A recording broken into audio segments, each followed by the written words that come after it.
So I got in a little fender bender in Philadelphia yesterday evening because I was being too speedy in terms of my decision making, not in terms of my actual driving. So fortunately, no harm was done.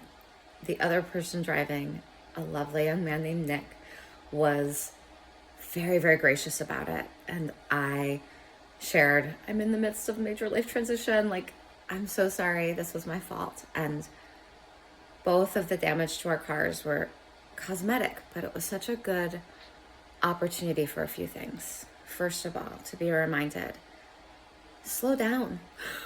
Like, life is intense right now on the planet. And the more gracious we can be with ourselves and others, and the more we can move with intention rather than feeling like we're letting people down by moving quickly and showing up in a way that everyone expects us to, the more we can take our pace steady and slow, the better. Second thing, if you show up in your vulnerability and you're honest with the people around you that you're human, they often appreciate that.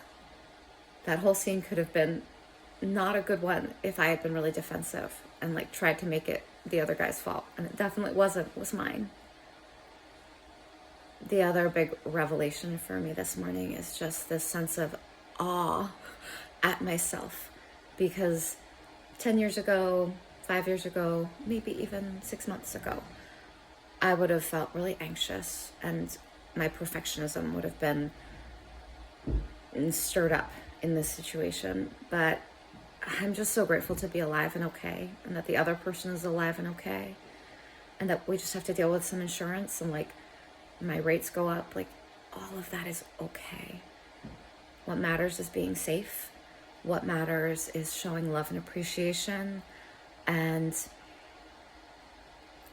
another thing that really helps is yoga. And this week my intention is to uplift voices of people who I love who are doing beautiful work. And I actually get to be part of a fundraiser in a couple weeks called Yoga Reaches Out that is going to be saving money for Boston Children's Hospital. So I want to talk about my friend Willa. I'll make a little Instagram reel about her soon, who is the person who brought me to do Yoga Reaches Out a long time ago when it was a fairly new thing, and who reminded me that it's happening every year, and I'm going to go again this year. So I'll post fundraising information in this post for anyone who either wants to show up and do yoga with a big, beautiful crowd of people to raise money for an amazing children's hospital, and for anyone who maybe wants to throw a few dollars in the direction of research and interventions for children who really need it. So blessings on everyone. May you go slowly today, and remember that mistakes are part of humanity. There's no such thing as getting it perfect. And what matters is showing up, being real, being loving, and doing the best you can to keep bodies safe.